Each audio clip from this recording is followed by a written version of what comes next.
New Thought Media Network. We are a global broadcast network of positive music, media, and entertainment, inspiring humanity's evolution along the journey of enlightenment and creating a world of love, peace, empowerment, and prosperity for all. New Thought Media Network. Positively inspiring.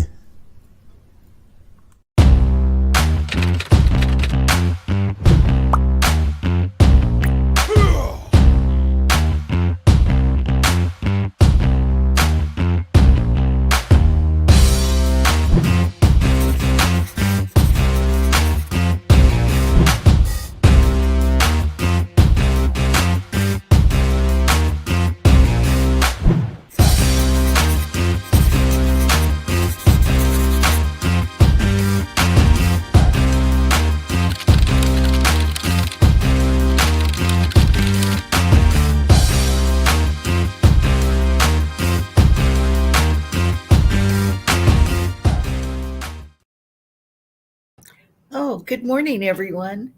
This is Reverend Victoria Bomberry, and I am in Las Vegas today in a hotel room, so my lighting is kind of happy to be with you this morning for our conversations. And I just want to let you know that from you to see who's out, want to join into that would be awesome. We'd like to see who's here and have you comment and ask questions as we move along. So today we're talking about chapter 14 of the Science of Mind textbook, and the title of that chapter is Physical Perfection. And, you know, no matter how often I read these chapters, I'm always finding something that strikes me a little differently or stands out, or even just a good reminder of what we actually teach in Science of Mind. So I'm just really happy to do this particular chapter because it's all about healing, you know, and that's what we talk about here.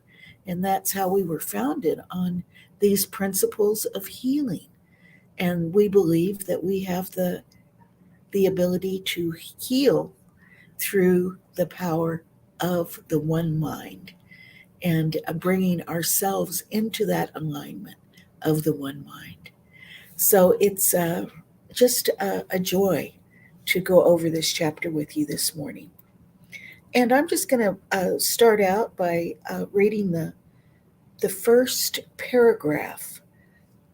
Well, yeah, I'm just going to read the first paragraph and we'll get started.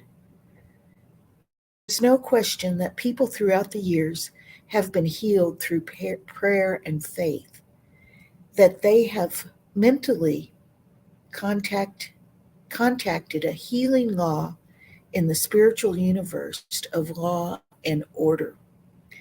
How did they contact this law? All prayer is mental, being a certain mental attitude, a certain way of thinking, a certain way of believing, an uplifting process, a belief in God. Some prayers fall short of this state, while others reach a state of spiritual awareness. So all prayer is good, and all prayer that we engage in has the same desire, you know, that contact with the universal law and universal spirit. So all prayer is like that. You know, the prayer that we do in religious science has a particular form that has been developed, and I think that is our technology that we use, our prayer technology that we use, that is so wonderful and so perfect for getting into that state of receptivity, and that state of being able to receive, you know, that healing. So all prayer can do that. It has to do with how we um, come to realize the oneness with God in that moment of prayer. And I want to go on. Uh, we come to understand then that the answer to prayer is the prayer when it is prayed. The belief in the one praying sets in motion the law of love, which is the fundamental law of the universe. So, the law of love. One of the things that when I first started studying religious science, I kept thinking, wow, there's a lot of laws here. Will I be able to delineate each one of them? Because there were laws that kept coming up. Well, is this a law? Is that a law? And how do we delineate them?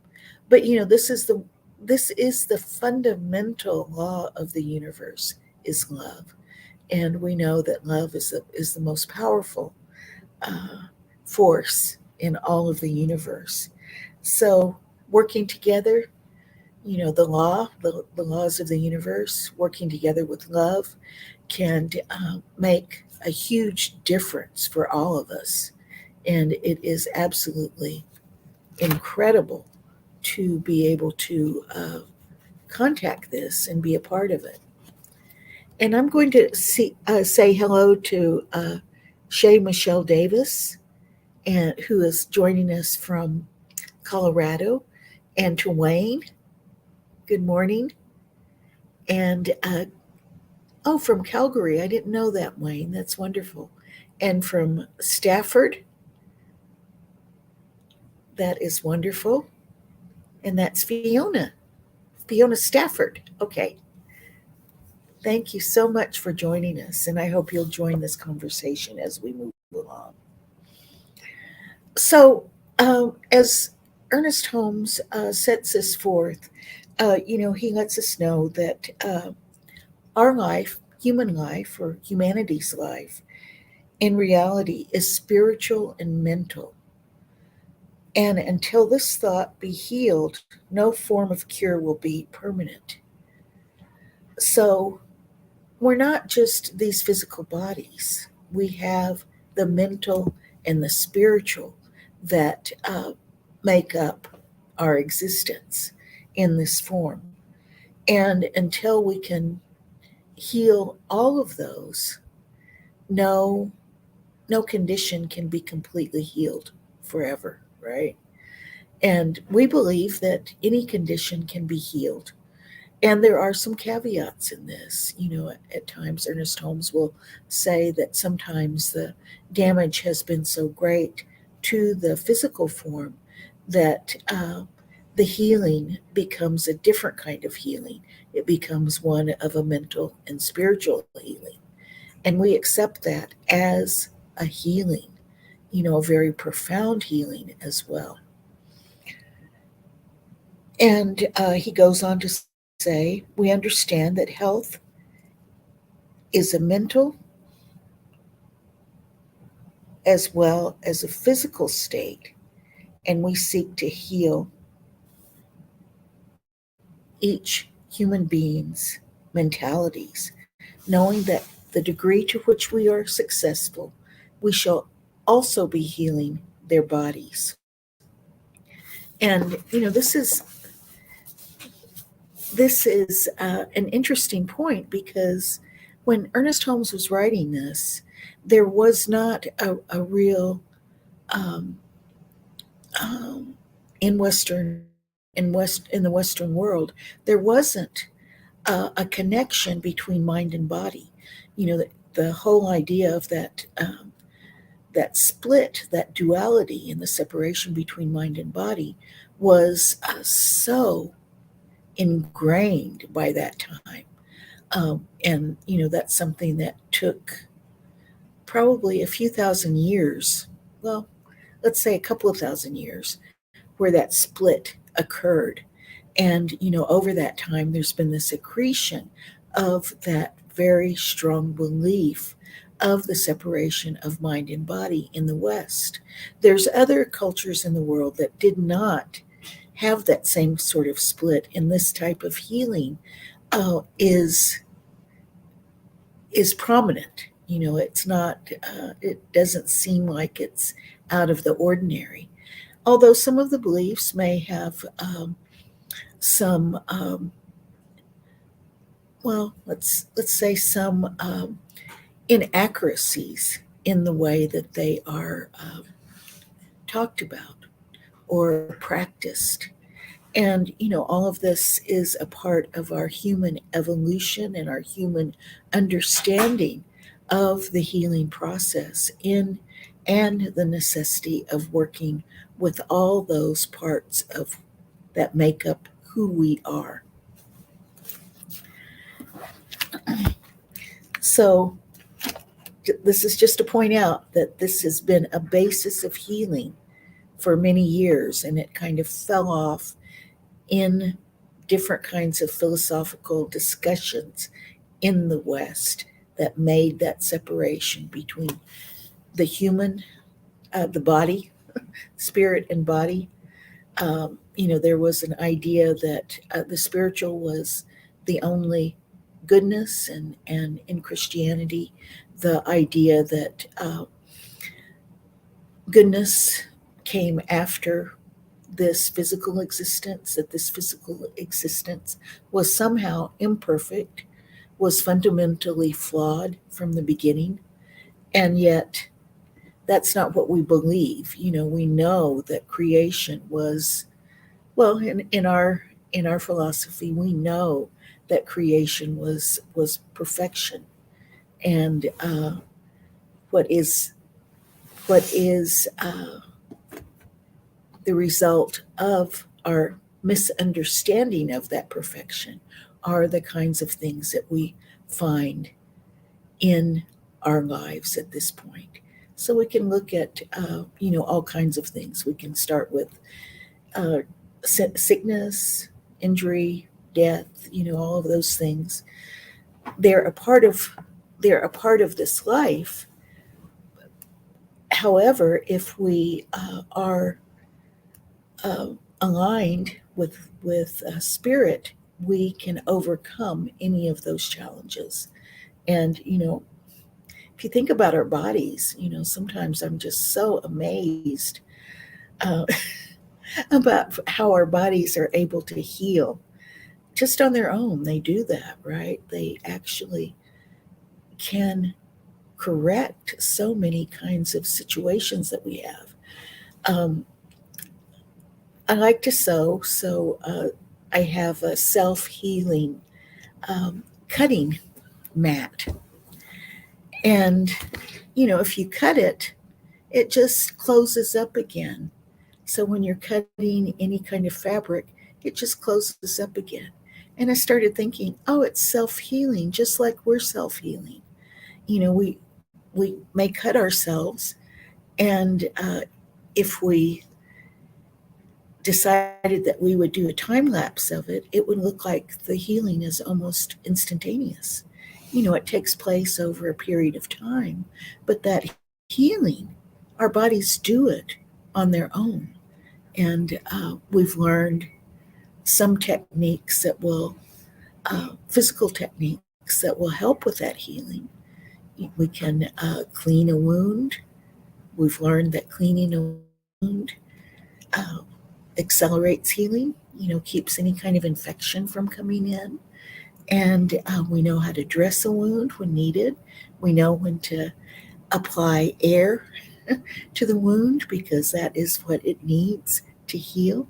But our bodies have that built in perfection in self healing already there. So our bodies already know what to do. And when we accept that on faith, we accept that it will do what it's supposed to do. It will do that healing on its own with some help from us, right? We've learned what we need to do in order to take care of ourselves. So there's nothing wrong with our bodies. Our bodies were designed in that divine template with all of these things already built in. So it's just, to me, every time I think about the wonder of our bodies, I am just so excited and so um, in awe of what our bodies will do. And what we do uh, in aligning ourselves with spirit is what we call spiritual mind healing. And in that alignment, we are healing our thought about any situation. Um, we may have a belief that our genetics are flawed and that we will succumb to a certain sickness because of our genetics. And, there's a whole branch of science now that is called epigenetics that is discounting this belief, is finding that that belief is not, uh, doesn't hold water. That, yes, our genetics do play a role in some predispositions to certain kinds of um, uh, diseases. However, it's not something that's written in stone.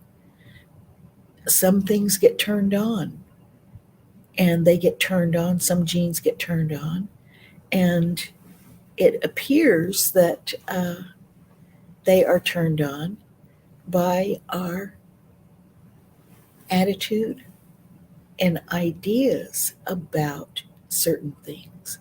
And sometimes they can be turned on by just our ignorance in the way that we are raised. Maybe our parents have different understandings, and the environment plays a role in turning those on. But we still have that ability as individuals to override that and come to a different outcome. Those genes do not write the ticket. They don't. They play a role, but they are not something that sets a certain outcome in stone. So we're learning more about that. And I think as science makes different strides, that there will be more that we learn about the genetic patterns that we have and how we can work with them and not allow those genes that are present to turn on. So I know it's very complicated. The science is more complicated than I can probably explain right now, but it is affected by our thought and our mental and spiritual attitudes toward it. I know people who, I'm kind of going off on a tangent, but I will get back to the textbook in a minute. There are people who believe that they're going to be ill because they have in their genetic background certain kinds of things, and they just accept that as inevitable. And I think that it sets up a pattern of the way that they live their life that can be detrimental to their health. And instead of just living joyfully, there is this cloud that's hanging over that is dampening all of those, all of the energy, just that life force that is present. And that life force is what is wants to live and wants to express as long as possible, right? And it's true, our bodies don't hold us forever. They can't, because our spirits are so huge that our bodies can't hold that forever. How, but our bodies are designed to hold us, to have this fulfilling, joyful life with all kinds of good experiences and all kinds of love present.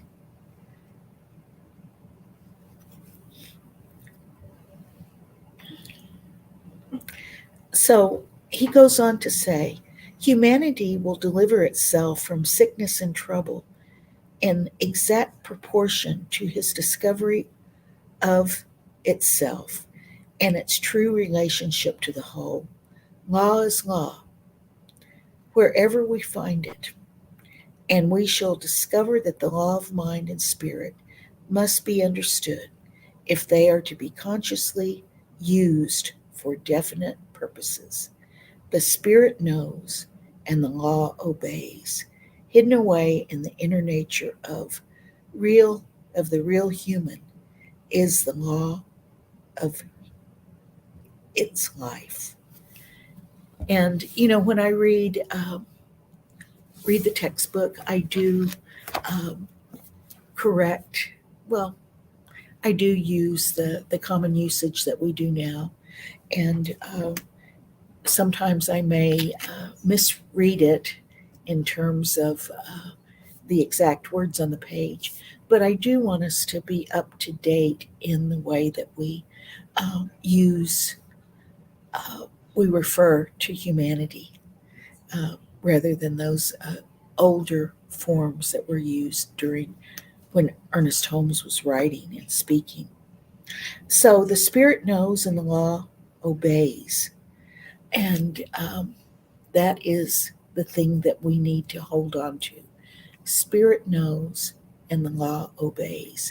So, spirit in this creation, in this imagining of the perfection of the human, uh, that's already there, that's present in each and every one of us. That ultimate perfection is right there. So, now, no matter who we are and how we're expressing in this human body, there is underlying that perfection that is in the mind of God. And sometimes, we have different forms, right? We have different kinds of things that are going on in our bodies. No nobody is exactly the same as another body. We are individuals. And I think that is just amazing when we think about it. That yes, we have the same kind of systems in our body. We have they're similar, and yet we have different expressions. And those expressions are, it seems, almost infinite. We're discovering different expressions all the time, and we're coming to accept those as different expressions of spirit. And those are all positive things. Those are things that we're discovering as we move forward and evolve as humanity.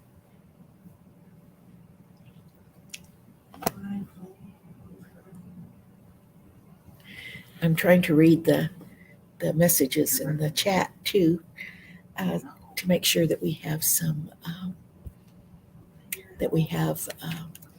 conversation if someone asks a question.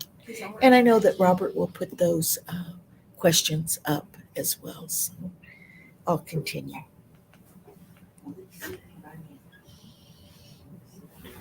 And I want to make this. I want to continue this thread that I started with. We know that all prayer is good. Every prayer is good. Whatever tradition you come from, all prayer is prayer. It's all good. We do a different kind of prayer. We call it affirmative prayer. We don't denigrate ourselves in any way. And I believe that that's good, because I think that's a way of showing our gratefulness to God, as well, gratefulness to the sacred, that we don't denigrate ourselves in any way. We don't make ourselves small, and or any of that. We know that we are a imprint of God, so that we are a part of the whole. We are an essential part of the whole. So there's no denigration of this individual in our prayer. And sometimes we see that, when people are beseeching and not accepting their own sacredness. And that's what we call forth in religious science, that sacredness of every being. And Robert, can you put that question up on the board again?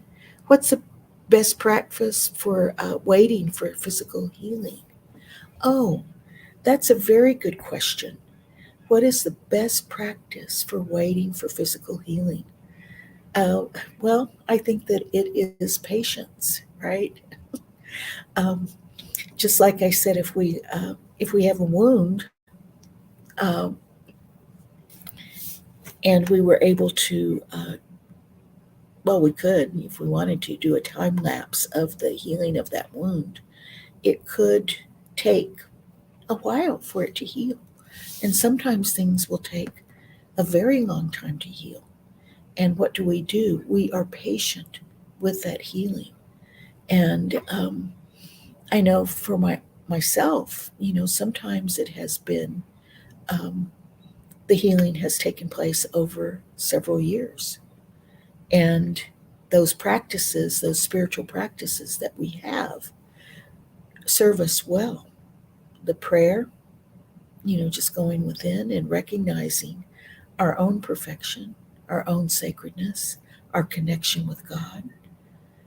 And I'll have to say, knowing our connection with God and really cultivating that, knowing that we are always connected with Spirit, makes a huge difference in the healing, that connection, and our allowing of the life force within us to permeate our entire being is a part of the healing and a part and a practice that we can use as we heal, as our bodies heal. And so, best practices, I wouldn't say there's one practice that we do, but we're practicing patience in whatever way feels the best to us. And you can discover that by sampling things. You might find that meditation gives you that connection. You may develop a regimen of several different practices that support your healing journey. And, it could be if you are healing and maybe you're not able to walk very easily, and but you know you will be able to walk, then you start by walking a little bit and continue walking and just building on that over time, and being patient with yourself, and knowing that it is possible to walk and to move your body and to support your healing journey. That might be one way. For others, it may be other kinds of movement. Just um, rising in the morning, waking up, and moving your body, and gratitude for the movement that you have. And that movement may be minimal, but it is movement, whatever it is. And at the beginning, it may be minimal, and then it grows. And that life force is uh, is there. We access it because it's always present. It's present in us, and we can't will it to happen. We have to allow it to happen. There's no efforting involved in the healing, and that's where the patience comes in. Because sometimes we think, oh, I can just will this. I'm going to make sure that I'm going to heal, and And it takes us time to realize that we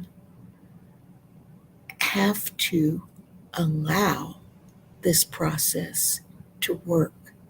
It's magic.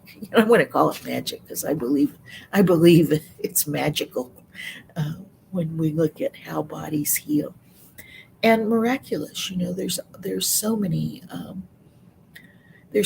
examples of people who have had miraculous healings, and it can happen. It can happen to have a miraculous healing. With things that are maybe less complicated. It's just very simple patience and an adherence to our spiritual practice, and getting into that state. As Ernest Holmes mentioned in that very first paragraph, that we get into this state of connection, and that takes practice. Takes practice. Some people have a gift. They have that connection. They can do that very quickly, and they're just right there. And for most of us, it takes practice. It takes time to get into that state of feeling, actually feeling that strong connection with spirit. So I hope that answered your question. That there are several different practices that we can use when we are on our healing journey. And I would even suggest that, our whole life is a healing journey, because there's things in our lives that maybe don't show up, um, they don't surface into our consciousness right away. Um, and they will come up, and we deal with them, right?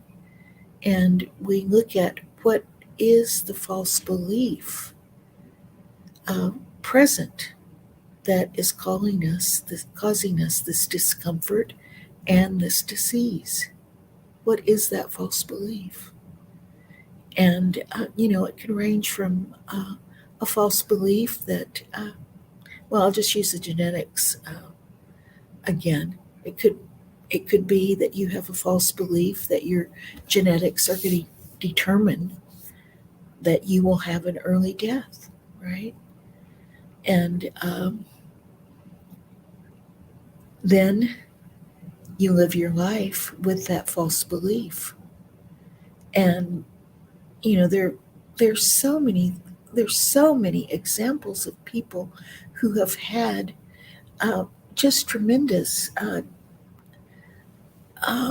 challenges in their health, right? And due to genetics,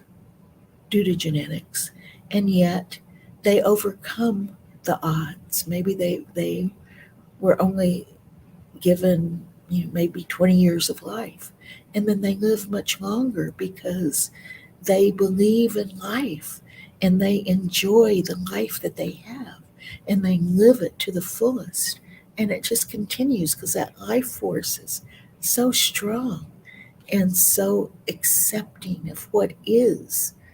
And they continue to live very long, joyful lives, or full lives, lives filled with everything that life is.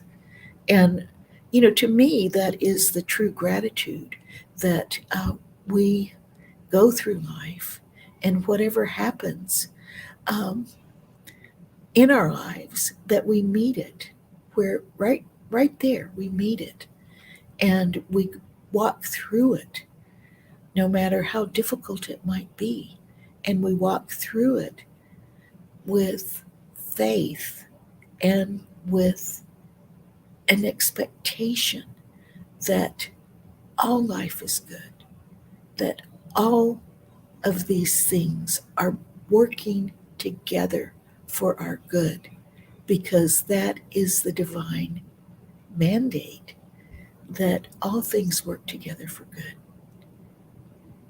even when things don't look the way that we want them to look, we find that all things are working together for good. We believe that from the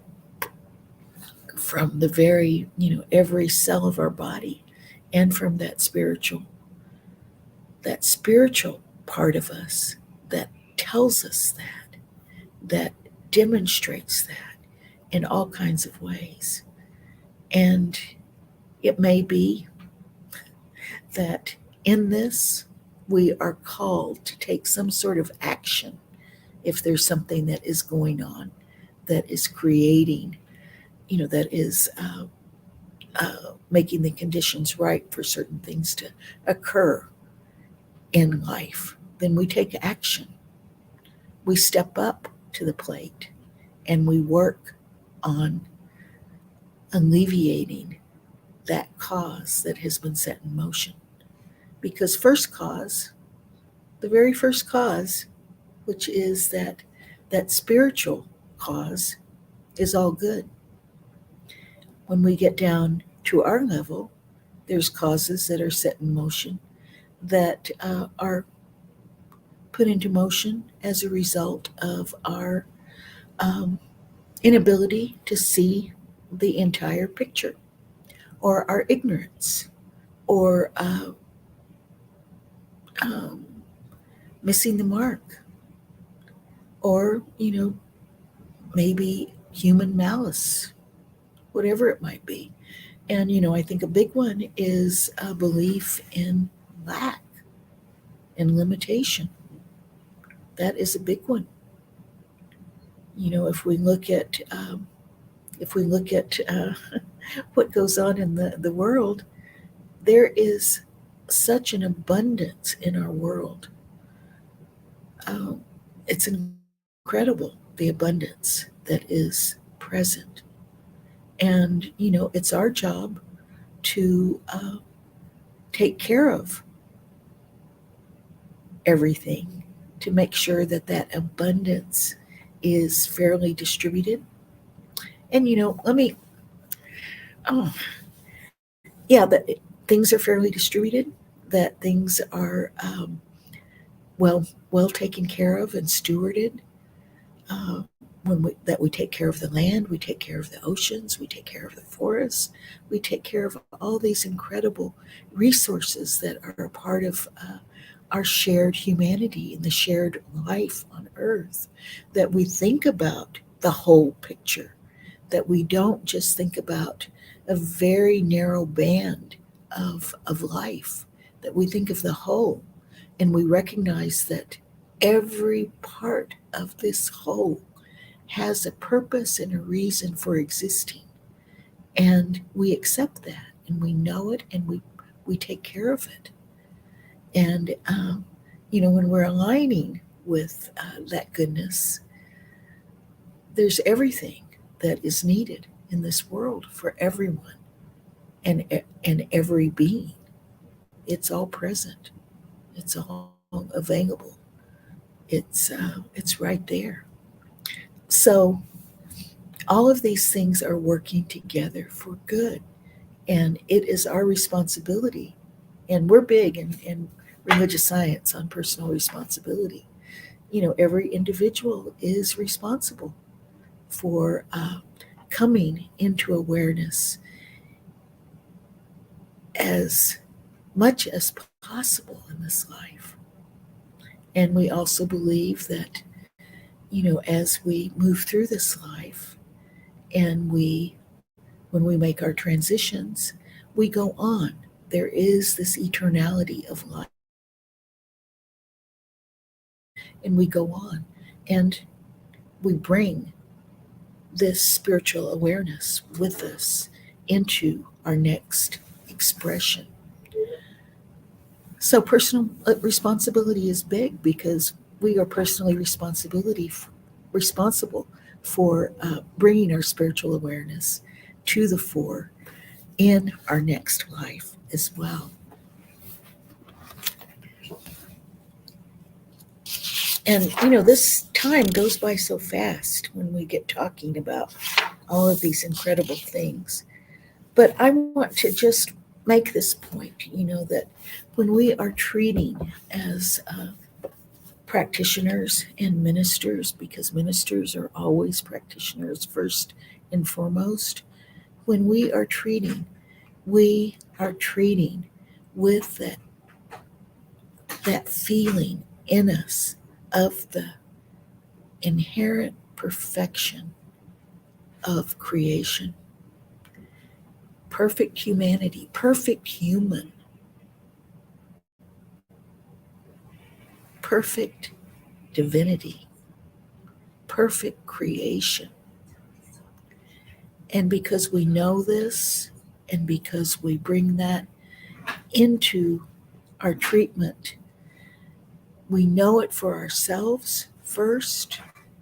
We're always treating ourselves to be in that spiritual awareness. And when we are in that spiritual awareness and we're treating for the person who we are praying with, then that is having a tremendous effect. And for any of you who may have gone to a practitioner or a minister for treatment, you feel it. When I go to my practitioner, I feel that. I feel it. I feel their sincerity, their belief, and their presence in the presence. And it makes a huge difference. I can feel it happening. I can feel the healing happening in that moment. And even if I don't feel the healing happening in that very moment, it has a long-term effect. Maybe I am, and I've gone to a practitioner, so I have a need, right? And that awareness grows. The seed's been planted, the awareness grows, and the healing takes place. So I want us to, just hold on to that. Perfect human, perfect divinity, perfect creation. That's what we have. I mean, there's nothing else that we can desire or want, right? We have it all already. We have it right at our fingertips, anytime, any place. And it is our responsibility to make sure that we are in alignment and that we're working all the time for the good. And, Ernest Holmes does talk about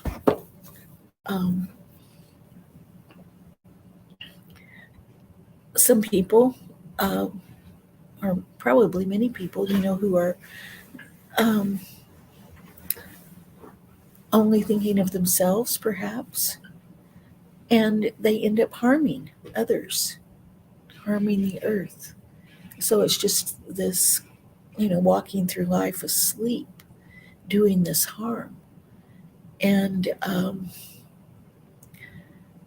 that is not the spiritual path. That's using our will, right? And our will can only carry us so far. Our personal will can only carry us so far. We have to um, we have to make that commitment to spirit, to doing no harm as we move through this life, to alleviate suffering, to spread joy, to be fully present with those that we love and those that we meet, those we are yet to love. Those are all things that are a part of the spiritual path, and it is wonderful. It is truly wonderful, the gift that we've been given with this life. And when we realize that, when we finally realize that, I mean, if you don't believe that, when you finally realize it, uh, what a burden is lifted, right? All of uh,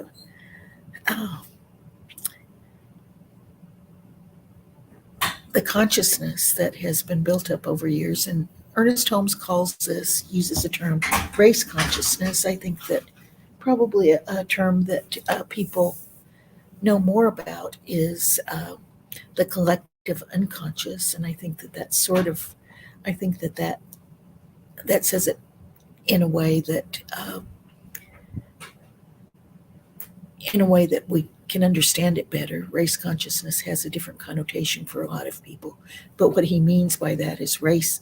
By race, he means the human race, and in that way, whatever humans have in the limited vision that humans have had over the years, all of this stuff has gone into this big basket, and we all pick and choose from that basket, or it surfaces in our lives, and we think, oh, well, that's why, because of this that has been put into that collective unconscious. And um, and that doesn't mean there's all bad things. There's not. There's good, and there's things that are erroneous that have been put into that collective unconscious. So our work is to sift through that when something emerges from that collective consciousness. For example, war is inevitable. That is something that has been put into the collective unconscious and in our consciousness, what we believe right now, that war is inevitable. And that is not truth. War is not inevitable. What is inevitable is peace. Peace is inevitable. Peace is the law. There is peace at the center of each and every one of us. And that is wanting to be expressed. That's our desire. If we're in any kind of state of that is not peace, what we desire is peace. So that is the truth. The other is just erroneous thinking and a wrong belief. So we work at getting rid of those old false beliefs to create a different kind of life for ourselves and for humanity. And our will, according to Ernest Holmes, as I said, only goes so far. It directs, right? It doesn't create, it just directs that energy. So if we have a will, we have this iron will, it can only direct energy so far. What we need to tap is imagination. Imagination is that divine. So if we have a problem, and I'll just use war as the example, and we have the false belief that war is inevitable, then we can't access the imagination to create, the creation has already occurred. Peace is the truth. That's already occurred. We can't imagine what peace looks like, what peace is, what peace requires in order to maintain and to maintain peace, but also to cultivate it, to bring it forward, to have that be our reality. We can't do that if we can't access that imagination, and we can't overcome that false belief that war is inevitable. So the same thing is with our physical body. If we believe that this sickness is inevitable, then we can't overcome, or our demise is inevitable. because of a illness, we can't imagine those ways that allow us to live and prosper and love. We can't allow that those good things to just go run through our body and do their thing. So we're getting rid of those false beliefs to reveal that physical perfection in each and every one of us. So this chapter is chock filled with so much, and it's so profound. And the thing that I always take away, and I always want everyone to take away, is just that perfection, that humanity has that inherent perfection as the divine template. We're not flawed. There's nothing that has said we've been cast down into the netherworld or whatever. That's of our own creation. It's our own false beliefs that allow those kinds of thoughts to run rampant.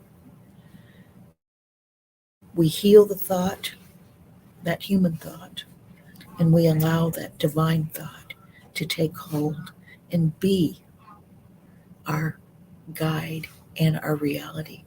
That's our reality. The other is not our reality. So next week we have a guest who's coming, and that is Reverend Michelle Wadley.